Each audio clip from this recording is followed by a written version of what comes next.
সুইপন ভাই আমাকে ফেসবুকে মেসেজ করেছে, ভাই আমি রাউটার তো ওয়্যারলেস কানেকশন করছি, কয়েকদিন ইউজ করার পর আমি ওয়াইফাইটি আর চালাতে পারতেছি না। মোবাইলে কানেক্ট হচ্ছে ঠিকই, কিন্তু তিনি ওইখান থেকে নেট কানেকশনটি পাচ্ছেন না, নো ইন্টারনেট প্রবলেম শো করে, যার ফলে আপনি ওয়াইফাইটি আর ইউজ করতে পারেন। ওয়াইফাই কানেক্টেড বলে কিন্তু ওয়াইফাইটি ইউজ করতে পারে না। এই সমস্যাটির তিনটি কারণ। প্রধানত হচ্ছে সার্ভার আপ ডাউন বা কোন সময় ডাউন হয়ে গেলে এরকম প্রবলেম হয়।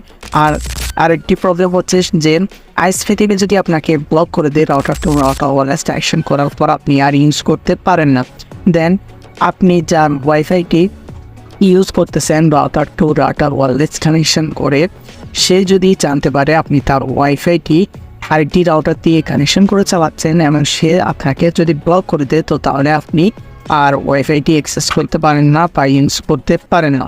সো এখন কী করবেন আপনি?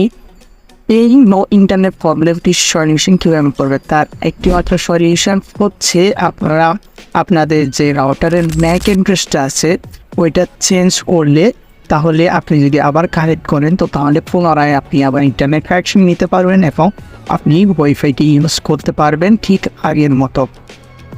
তো আরটি কথা বলে দিই আমি আপনাদেরকে, যখন আপনারা রাউটার ওয়্যারলেস কানেকশন করেন তো করার সময় আপনি সঠিক নিয়ম মেনে করেন না। আমার আরেকটি ভিডিও দেওয়া আছে, এই ভিডিওটা দেখে আসবেন, যেখানে আমি রাউটার কীভাবে ওয়্যারলেস কানেকশন করবেন তো সঠিক নিয়মে দেখিয়ে দিয়েছি। যেভাবে করলে আপনাদেরকে আইএসপি থেকে আনব্লক নিতে পারবেন না, ঠিক আছে? সো এখন চলে যায় মন ভিডিওতে, কীভাবে আপনার আইএসপি যদি আপনাকে ব্লক করে দেয় বা আপনি যা ওয়াইফাই ইউজ করতেছেন সে যদি আপনাকে ব্লক করে দেয়, আপনার রাউটার থেকে ব্লক করে দেয়, তাহলে কীভাবে আনব্লক করবেন চলুন দেখে আসি। গাইস, আপনারা সবাই রাউটারের অ্যাডমিন প্যানেলে চলে আসবেন। অ্যাডমিন প্যানেলে আসার পর এখানে অ্যাডভান্স অপশন থেকে নেটওয়ার্ক অপশানে চলে যাবেন। জাস্ট ইন্টারনেট অপশানে গেলে আপনারা ম্যাক ক্লোন অপশানটি দেখতে পারবেন। অন্যান্য রাউটারে হয়তো বা একটু চেঞ্জ হতে পারে ফিচার্সটি।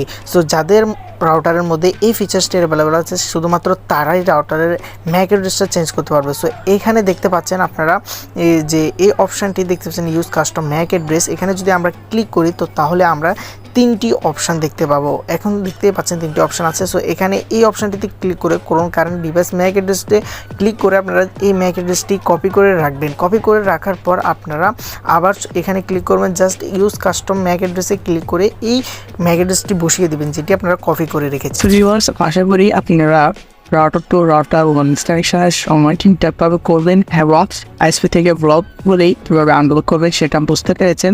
যদি আপনাদের ভিডিওটা একটু হেল্পফুল হয়ে থাকে আমাদের চ্যানেলটি অবশ্যই সাবস্ক্রাইব করবেন, ভিডিওতে একটা মাস্ট লাইক করবেন, কমেন্টে আপনাদের মতামত দেবেন। ধন্যবাদ, সবাই ভালো থাকবেন।